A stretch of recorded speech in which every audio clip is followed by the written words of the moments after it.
agus fáilte a bailí á clia, agus fáilte rih an UGTC Creative na Europa. Tá mis Padar agus tá mé ag an seo le Ollie. Hello Ollie. If you understood that, the real question is, why are you not here? Because for this weekend, we're going to be in Dublin, the capital of Ireland, for the European Championship of Yu-Gi-Oh! My name is Oliver Gurman, like he just said, and we're here with our resident Irishman, PJ Tierney. Yep, it's about time we had a big event in this country. It's the first time we're in Ireland. First international tournament to be here, yes. And you're from Limerick, which is from the west of Ireland, Yep. where it rains a little bit more. Just a tiny bit more. Just a tiny bit more.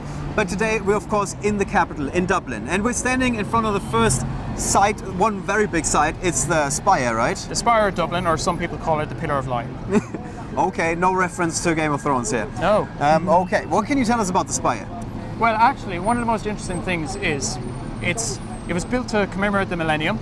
It got completed in 2003. It's actually the tallest man-made sculpture in the world. There's buildings that are taller. So it's yes. like taller than Eiffel Eiffel Tower, Statue of Liberty, okay, and so on. It's about 400 feet tall.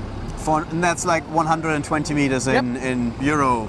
If you want to look up at it, you actually need sunglasses because that's how tall it is. Otherwise, the sun is just gonna burn your face pretty much. Yeah, you've no obstructions up there. It's just sky and spikes. Right. And you said Usain Bolt, if he had gravity boots, he 12 could. seconds. 12 seconds, he would be up there. All right. We're going to be right back with the next site.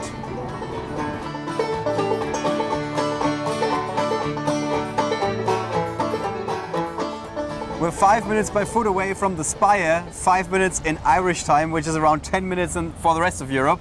How come? Depends on who you talk to. Everything is 5 minutes down the road in Ireland.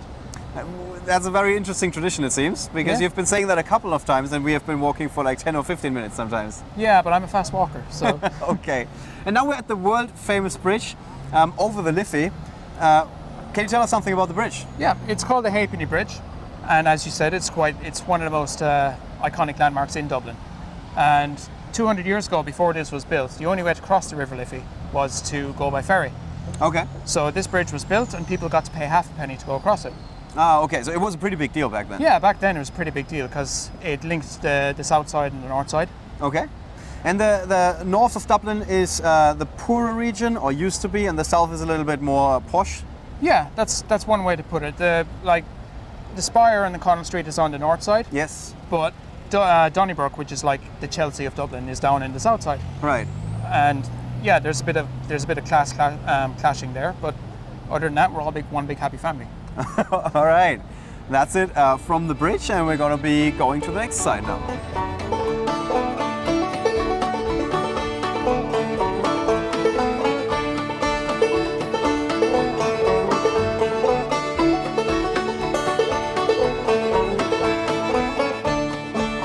After another short 5-minute walk, Irish time, we're now at Trinity College, the most prestigious college in Ireland. Yeah, it's very historic place, very steeped in Irish culture. It's been around since the 1500s. Okay. And a lot of famous people from literature and arts and sciences and everything have been here.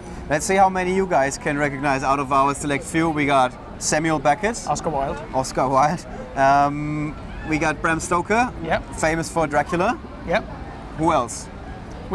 Funnily enough, one of our colleagues from the American office actually studied here as well because she grew up in Ireland. Okay. Yeah. So you can tell all the good people are going to Trinity College. Yep. All right. We're going to take a closer look. Is there anything else that we need to know about this? Yeah, inside they have this famous library, and they have a priceless artifact in there called the Book of Kells. Okay. Now this is from before the printing press was made. Like it was 800 or something, right? Yeah, way back. Okay. So you had to produce all your manuscripts one by one, and this is like a beautiful illustration of the Bible. All right. And it's a priceless artifact, and you're not even allowed to touch it to hold the pages. So Yeah, of course, yeah. All right. That's Trinity College in a nutshell. Let's head on to the next site. Dublin has a rich history, not just in pub culture, also in pop culture. And now we're one of the most famous musicians from Dublin, apart from Bono from U2, that I know. That's like the only one I know. And what can you tell us about this fellow?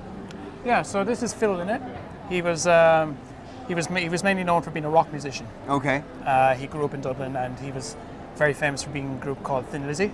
Okay, so the obvious question is always any famous songs? Yeah, Whiskey in the Jar. the boys are back in town. There's quite a few more as well. Yeah, quite a few more. Okay, Yeah. okay. So, and they are even being played today. Yeah, of course. Right. We can't play them over this for various reasons, but yeah. Right. Okay, and is that, we've seen a couple of these statues in Dublin. Is that a Irish tradition to remember the people that way? Yeah, you remember various famous people from literature, and you've got various folklore statues as well. But, And they all got their own statue. yeah. So basically, if you've made it in Ireland, you are going to get your own statue Yeah. in the capital of Ireland. Yeah, you're immortalized. You're immortalized. All right. We got one more stop. Let's head over there.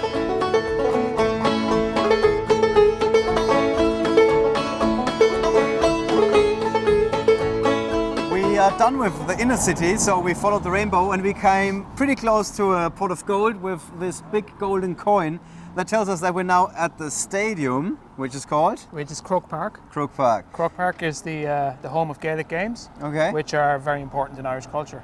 Okay, so you said this is the one spot where you don't need Wikipedia, you can just go on for like 20 minutes Yeah, about this this is the place. one I know because I played in it when I was a kid.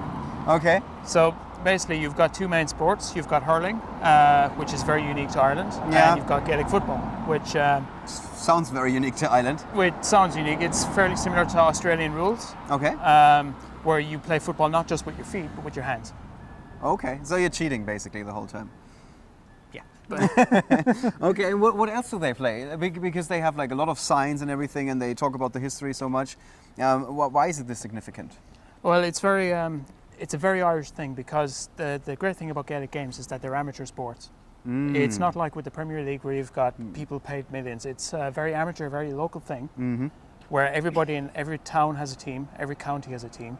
So there's lots of local pride involved. Local pride, yeah. Yeah, And the best counties come here every September and they play in the All-Ireland to Championship. duke it out. Yeah. Okay. And it's a huge stadium as well, 80,000 people. It's the third largest in Europe. It said that on the museum. It's- So yeah. yeah.